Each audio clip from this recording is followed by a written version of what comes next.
हमसे पूछा जा रहा है कि मुझे एक आदमी से बात करने की आदत है और उस बंदे को मुझसे कोई मोहब्बत नहीं है। इस वजह से मैं अपने फ्यूचर पे फोकस नहीं कर सकी और इंटरव्यू में फेल हो गई। इसलिए मैं अब हर वक्त नेगेटिव सोचती हूँ। क्या करूँ?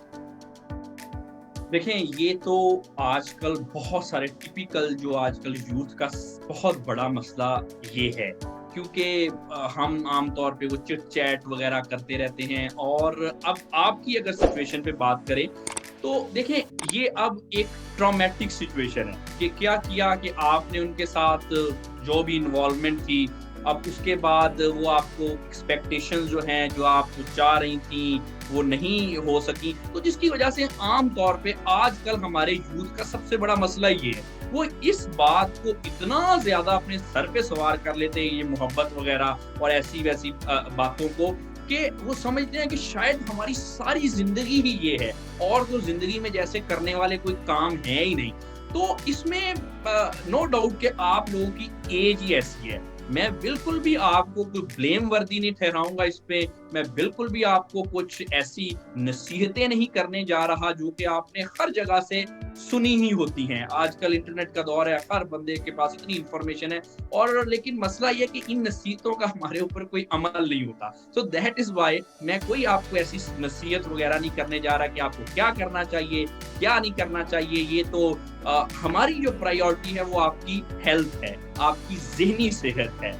आपकी जो लाइफ में चॉइसेस हैं, उसके जो ड्राइवर हैं वो आप हैं, या आपके पेरेंट्स हैं, या आपकी जो वैल्यूज़ हैं, या जिस कल्चर में आप रहते हैं, या जो आप अपने लिए पसंद करते हैं। हमारी प्रायोरिटी, मेरी प्रायोरिटी ख़ास तौर पे हमारे नफ्सियात के तौर पे आपका ज़हनी, आपकी सेहत है, और आपका जो लाइफ में आपको जो खुदा ने सलाहियतें दी हैं, उनको किस तरह से पुरकार लाते हुए आप अपने आप को इम्प्रूव कर सकते हैं। तो ये जो आपकी हालत है, इसको हम ट्रॉमा कहते हैं, और ये अक्सर नौजवानों को होता है कि एक चीज़ आपने एक्सपेक्ट की, एक आदत पड़ गई हमें, एक हम इमोशनली डिपेंडेंट हो जाते हैं। और बाय द वे आजकल हम चैटिंग पे बड़ा इमोशनली डिपेंडेंट होते हैं। अगर हमें वो चैटिंग का ना रिस्पॉन्ड मिले सही तरह से, वो बार-बार आजकल हम वो लोग जो अपने व्हाट्सएप चेक करते रहते हैं कि अच्छा फलाँ बंदे ने मैसेज सीन कर लिया कि नहीं? अच्छा सीन करके मुझे जवाब नहीं दिया, चलो जी मेरा मूड खराब हो गया। अच्छा अभी तक सीन नहीं किया, तो क्यों नहीं किया? वो बार-बार हम ऐसी चीज़ें जो हैं वो देखते रहते हैं। तो जिससे ये हमें ये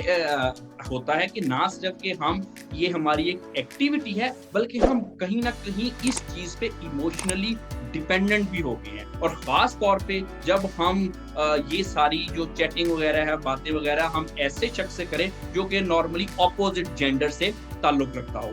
हम इस चीज़ को समझते हैं, अंडरस्टैंड करते हैं कि हमारा कोई ऐसा कुछ सीरियसनेस नहीं है, जैसे आपने बता दिया कि उनका आपकी तरफ कोई ऐसे सेंटिमेंट्स नहीं थे, लेकिन फिर भी हम अपनी इस आदत में चलते जाते हैं और उसमें इन्वॉल्व होते जाते हैं। अब ये जो चीज़ है, coming back to your question, ये आपको एक छोटा-सा ट्रॉमा हो गया है कि मेरी एक्सपेक्टेशंस हर्ट हुई, मैं तो ये अंडरस्टैंड कर रही थी। जिस ट्रॉमा की वजह से जो बड़ा नुकसान हुआ है आपका, वो आपका ये जो इंटरव्यू में फेलियर है।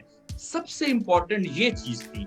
ट्रॉमास आजकल यूथ को बहुत सारे होते रहते हैं, बहुत सारे अपने ऐसे ही मसले हमें आके हमसे डिस्कस करते हैं और हम उनको इसमें से निकालते हैं। लेकिन सबसे बड़ा जो आपका नुकसान हुआ, वो आपका इंटरव्यू में फेलियर थी। आपको ये चाहिए था कि आप इस ट्रॉमा को मैनेज करते हुए, अगर आप फौरी तौर पे इससे नहीं निकल सकती थी, तो अपने इंटरव्यू में अच्छी तरह से परफॉर्म करती।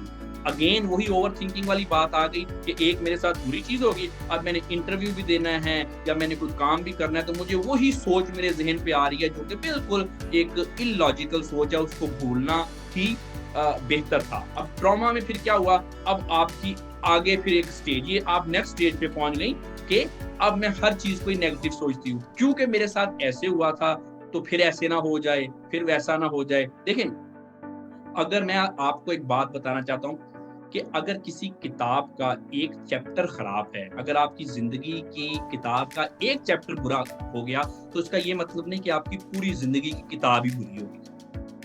अगर ज़िंदगी के एक चैप्टर, ज़िंदगी की किताब का एक चैप्टर आपका बुरा है, तो बिल्कुल ना समझिए कि आपकी ज़िंदगी की सारी किताब ही जो है वो खराब है। अगर आपने इस चैप्टर को आने वाले चैप्टर्स पे जो है फ़ौक़ियत दे दी, तो फिर यकीनी तौर पे आपकी ज़िंदगी की किताब जो है वो खराब ही रहेगी। इसलिए इस चैप्टर को इग्नोर करें और लाइफ में आगे बढ़ें। ये जो एक चीज आपको चिमट गई है कि इसको जो पास्ट एक्सपीरियंस जो आपके माइंड पे स्टक हो गए हैं, इससे छोड़ दे इसको। ये डिपेंड आप पे करता है कि क्या आप इसको कंट्रोल कर सकती हैं या नहीं कर सकती, और आपको कंट्रोल करना चाहिए।